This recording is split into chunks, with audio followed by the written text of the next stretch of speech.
Hey folks, my name is Jatin and I'm the head of VRC and student care at 2IIM. And in this video, I'm going to talk about how to start your CAT preparation from the month of August and which areas to focus on. Now, the big question that would be in your mind is it possible to crack CAT with a high percentile if you start your preparation from August? The answer is yes, but there's a caveat. There's a big caveat. You will have to work extremely hard. You'll have to go in all guns blazing in your CAT preparation. There is absolutely no buffer time. There is no time to think about your schedule and create a beautiful plan for the next 7 days and then start in the second week of August. You have zero buffer. You'll have to start now, right now, and work extremely hard till the exam. If you're ready to do this, if you're ready to commit to it, yes, it's possible to crack CAT with a high percentile. Now, why am I so confident? Because I've seen hundreds of students doing this every year. There are many students every year who do this, who start in August and dazzle in CAT. But these are students who put in a high amount of effort, make CAT a priority in their schedule till the exam. So yeah, if you're ready to commit, it's definitely possible. All right. Now, what should be your strategy? Your strategy should be centered around mocks. It should be anchored around mocks. Mocks are extremely important. Anyway, for any student, whether you start in July or January or you started last year, mocks are a very critical part of your preparation. Especially if you're beginning in August, your strategy, your preparation strategy should be centered around mocks. So start by taking a mock. Now, why am I saying this? Because that mock, the first mock that you give in August will be your diagnostic. Will tell you where you stand with respect to the 3 sections. It will give you data using which you can tailor your preparation. So it's very important, start with a mock, take it as a diagnostic. Of course, you'll get a miserable score, be mentally prepared. Everyone's first few mocks are miserable. So don't worry about that, don't focus on the score at all. But just give it and use that data to plan your preparation. And then going forward, you should be giving a mock every week. Okay, so you give a mock every week in August, you give a mock every week in September. In October, take 2 mocks per week till the exam. So it's very, very important that you completely center your preparation around mocks. And just giving mocks is not enough. The analysis is more important. And that's the lesser glamorous bit. It's very exciting to give a mock because you get a score and a percentile. I mean, it's exciting if you get a good percentile. The analysis is kind of dull as compared to that. But the analysis part is the most critical part. That's the part where you learn. You figure out your mistakes. You figure out your areas of development. If you're giving a mock of 2 hours, your analysis should typically take 4 hours, at least if you're doing justice to it. So if you're not analyzing your mock, then your mock is useless. Okay? So mocks plus analysis at least once a week in August and September, 2 every week starting October. Now you may be wondering that, I haven't started my preparation. I have zero knowledge about CAT. Why are you telling me to give a mock? Because there are certain questions in CAT which you can solve without preparation. An RC is reading. Of course, it requires a high level of skill which you will build, but you can solve an RC without preparation. You can solve a DLR set without preparation. You can solve a few quant questions without preparation. So that's why start with mock and take it as a diagnostic test. And also mocks are very critical because you will learn question selection strategy, which is very important in CAT. In that 2-hour exam, you're not going to attempt 100% of the paper. Far from it. So learning question selection, which questions to select, which questions to drop, that skill can only be developed through mocks. So it's very important. And also, CAT is a very unique exam. You have to get used to it.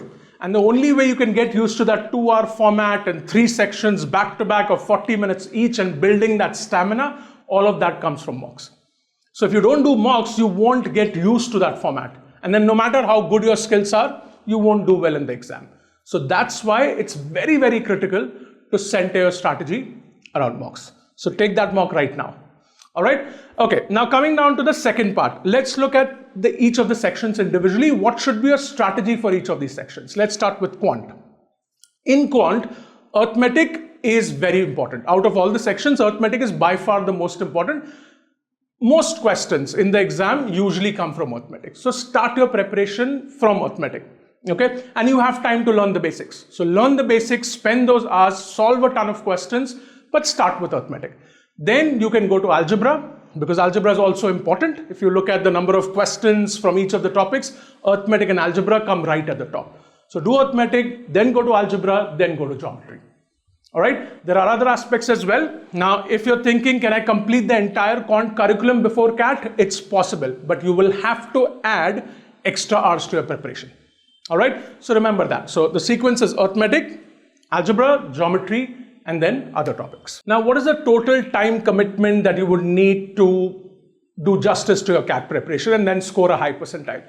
On an average, we say 400 hours of CAT preparation can take you to a high percentile in CAT. Okay, of course, this will differ from person to person, but 400 hours is the ballpark figure you can consider.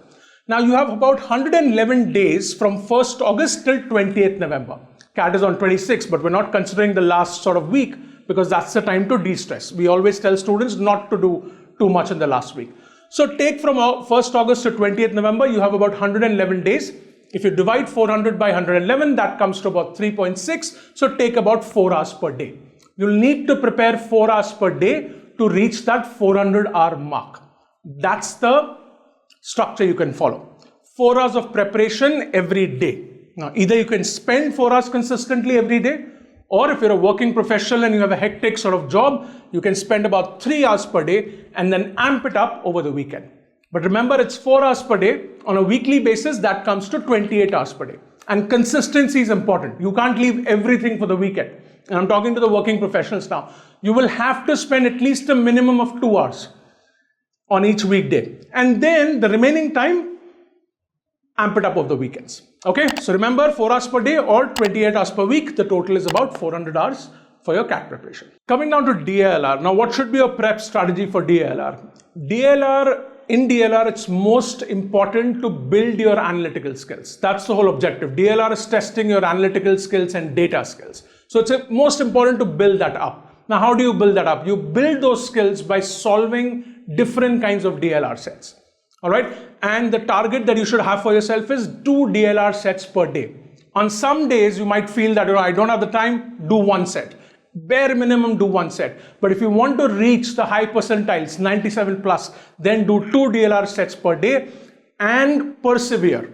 Don't give up on a set in 10 minutes. Don't give up on a set in 20 minutes. DLR sets are going to frustrate you. That's how they're designed. Let them frustrate you. All right. The more you get frustrated and the more time you spend solving and cracking that set will build your analytical skills. Okay. Of course, it's important to get used to different types of sets so that, in the exam you can solve any set. But it's most important to build your analytical skills. That sort of paves the way. They can hit you with any set and you'll be able to solve it. And that skill building will only come if you persevere with a set. If you give up in 10 minutes and watch the video solution, it's not going to build your skills. So let it frustrate you. Sit with it. Sit for 40 minutes. Sit for 50 minutes. Solve 70% of the set, at least before you go to the video solution. And then learn and then fine-tune your solution. Okay, so that's the strategy you can follow for DLR. Practice a lot of different sets and persevere.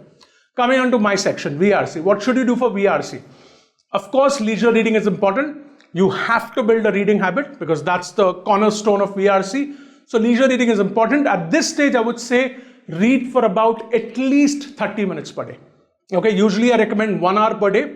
And for students who've been preparing for a long time, please continue reading for 1 hour per day. But if you're starting in August, set a goal of minimum 30 minutes of leisure reading per day till the exam. Okay, if you can do more, if you can do 45, if you can do 1 hour, perfect. But more important than leisure reading at this stage is to practice questions. That's the most important.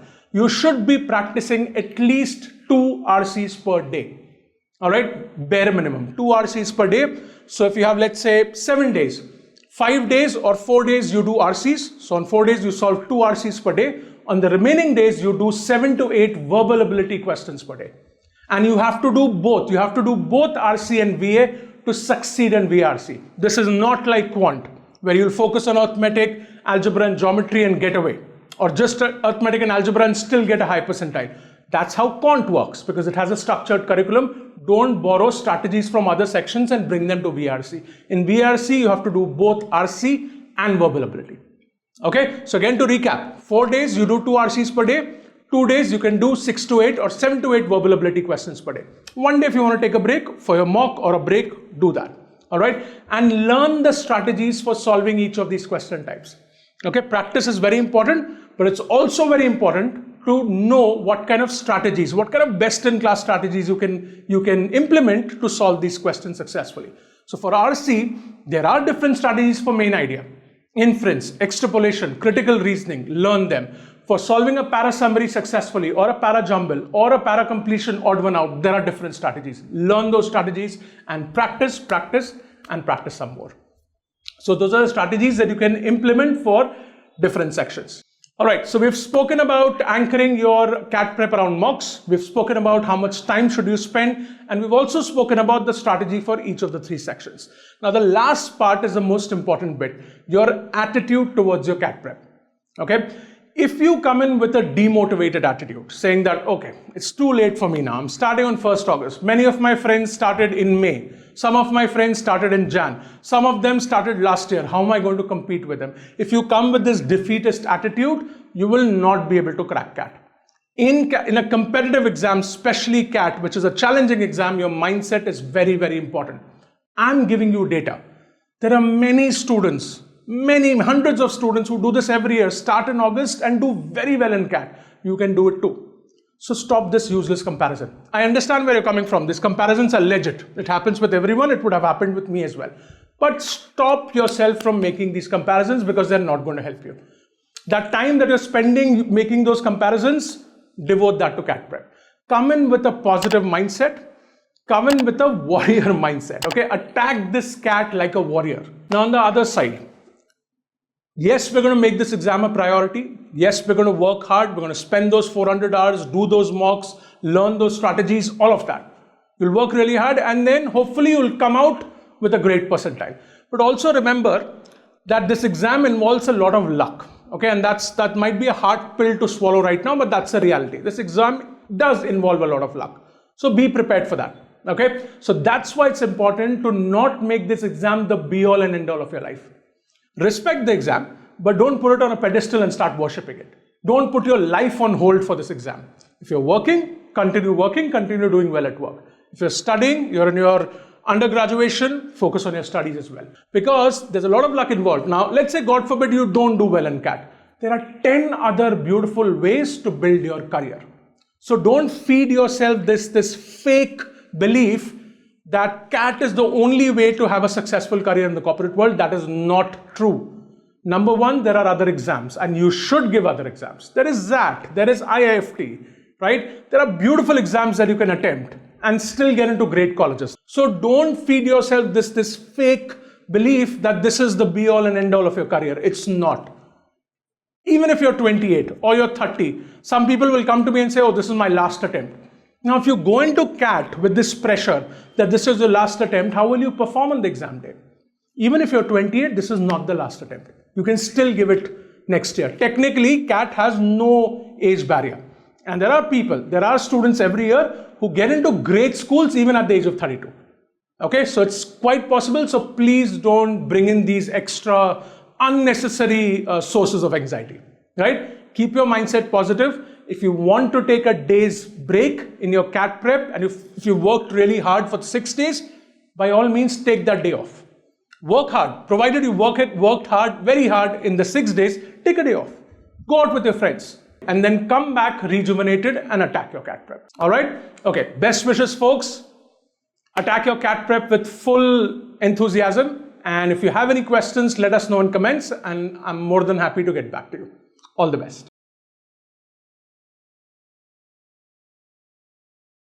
Hush.